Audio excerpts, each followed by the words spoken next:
Selamat pagi, perkenalkan nama saya Saul Salsabila Putri Prasetyawan. Kali ini saya ingin mempresentasikan mengenai bahasa Indonesia sebagai penghola ilmu pengetahuan. Untuk latar belakangnya, bahasa Indonesia tidak hanya sebagai alat komunikasi, tetapi juga simbol persatuan dan identitas bangsa. Sejak Sumpah Pemuda 1928, perannya semakin penting, terutama dalam era globalisasi dan kemajuan teknologi. Sebagai pengelola ilmu pengetahuan, bahasa Indonesia dituntut mampu menjadi media pengembangan dan diseminasi ilmu. Namun, tantangan muncul dari dominasi bahasa asing, kurangnya istilah ilmiah, minimnya jurnal bereputasi, dan serta rendahnya minat baca dan menulis ilmiah dalam bahasa Indonesia. Diperlukan kolaborasi antara pemerintah, lembaga pendidikan, peneliti, dan masyarakat untuk memperkuat posisi bahasa Indonesia di ranah ilmiah melalui kurikulum, publikasi, insentif, dan kampanye literasi. Untuk tinjauan pustakanya, bahasa Indonesia sebagai bahasa ilmu pengetahuan. Sejak kemerdekaan, bahasa Indonesia ditetapkan sebagai bahasa nasional dan resmi negara. Dari ALUI 2003, perannya dalam ilmu pengetahuan berkembang seiring nasionalisasi pendidikan dan penelitian. Bahasa Indonesia terbukti adaptif dalam menyerap istilah asing dan menciptakan kosakata baru sesuai perkembangan IPTEK, CER, dan Agustina 2010. Sebagai media ilmu, bahasa tidak hanya menyampaikan informasi, tapi juga membentuk konsep dan pemikiran ilmiah. Dari Sofiani et al. 2023, karena itu pengembangan bahasa Indonesia dalam ranah ilmiah penting untuk menjamin transfer pengetahuan yang akurat. Untuk pengembangan istilah ilmiahnya mencakup penciptaan, adaptasi, dan standarisasi istilah agar konsisten lintas bidang. Magpiro 2022. Badan Bahasa rutin menerbitkan daftar istilah ilmiah dan teknis. Namun keberhasilan upaya ini bergantung pada keterlibatan aktif akademisi dan praktisi dalam penggunaannya. Tantangan dan upaya penguatan bahasa Indonesia di ranah ilmiah. Bahasa Indonesia menghadapi beberapa tantangan dalam pengembangan sebagai bahasa ilmu, antara lain dominasi bahasa Inggris dalam literatur ilmiah global. Sofiani et al. 2023, keterbatasan istilah ilmiah di bidang teknis. Magpiro 2022, rendahnya budaya ilmiah sesuai kaidah.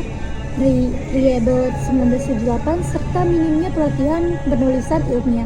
CER dan Agustina 2010. Untuk mengatasi hal ini, pemerintah dan lembaga pendidikan telah melakukan berbagai langkah, seperti penyusunan KBBI dan daftar istilah ilmiah, pelatihan penulisan ilmiah, peningkatan kualitas jurnal nasional berbahasa Indonesia, serta program internasionalisasi bahasa Indonesia melalui pengajaran di luar negeri. Magpiro 2022. Pembahasan masalah. Yang pertama itu peran dan tantangan bahasa Indonesia dalam transfer ilmu pengetahuan. Bahasa Indonesia memegang peran sentral dalam transfer ilmu pengetahuan di Indonesia. Sebagai bahasa pengantar di seluruh jenjang pendidikan, bahasa Indonesia memastikan akses ilmu merata tanpa hambatan bahasa daerah. Bahasa ini juga digunakan dalam buku teks, jurnal ilmiah, dan media massa yang untuk meningkatkan literasi ilmiah masyarakat serta mendukung pembangunan berbasis IPTEK. Namun, sejumlah tantangan menghambat optimalisasi peran ini, yaitu yang pertama, dominasi bahasa Inggris. Bahasa Inggris menjadi bahasa utama publikasi ilmiah global, membuat peneliti Indonesia lebih memilih menulis dalam bahasa tersebut demi visibilitas dan pengakuan internasional. Yang kedua, keterbatasan istilah ilmiah. Banyak istilah ilmiah, terutama dalam ilmu terapan dan teknologi, belum memiliki padanan tepat dalam bahasa Indonesia. Ini menimbulkan inkonsistensi dan kesulitan dalam pemahaman. Yang ketiga, rendahnya budaya menulis ilmiah.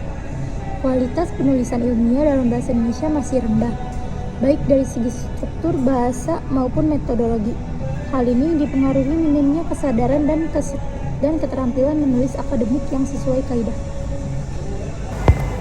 Yang kedua, upaya penguatan bahasa Indonesia di ranah ilmiah.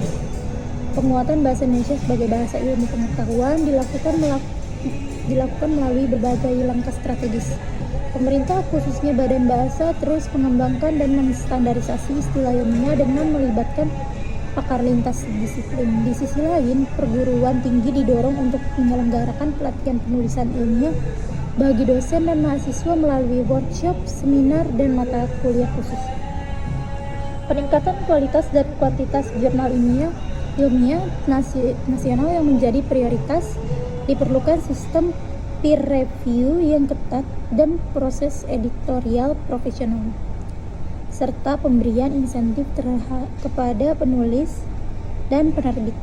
Selain itu, internasionalisasi bahasa Indonesia melalui pengajaran di luar negeri harus diperluas agar bahasa Indonesia diakui secara global sebagai bahasa ilmu.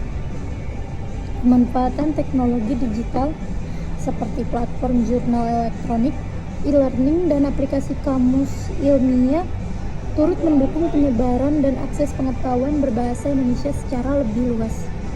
Contoh nyata dari upaya ini terlihat pada beberapa jurnal nasional seperti Jurnal Bahasa dan Seni serta Jurnal Pendidikan Indonesia yang menunjukkan bahwa karya ilmiah berbahasa Indonesia dapat memberi dampak signifikan meskipun tantangan dalam indeksasi dan daya saing internasional masih harus diatasi. Kesimpulannya, bahasa Indonesia memiliki peran sentral sebagai pengelola ilmu pengetahuan di Indonesia.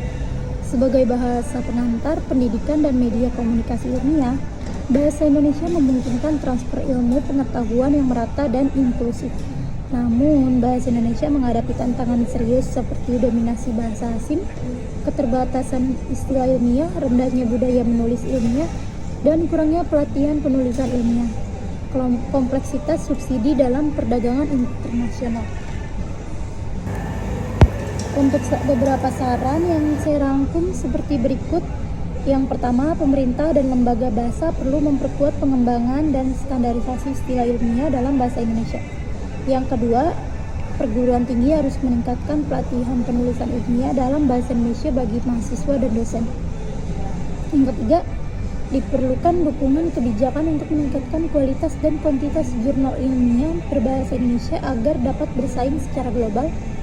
Yang keempat, upaya internasionalisasi bahasa Indonesia harus diperluas melalui kerjasama pendidikan dan budaya. Yang kelima, pemanfaatan teknologi digital harus dioptimalkan untuk mendukung penyebaran ilmu pengetahuan dalam bahasa Indonesia.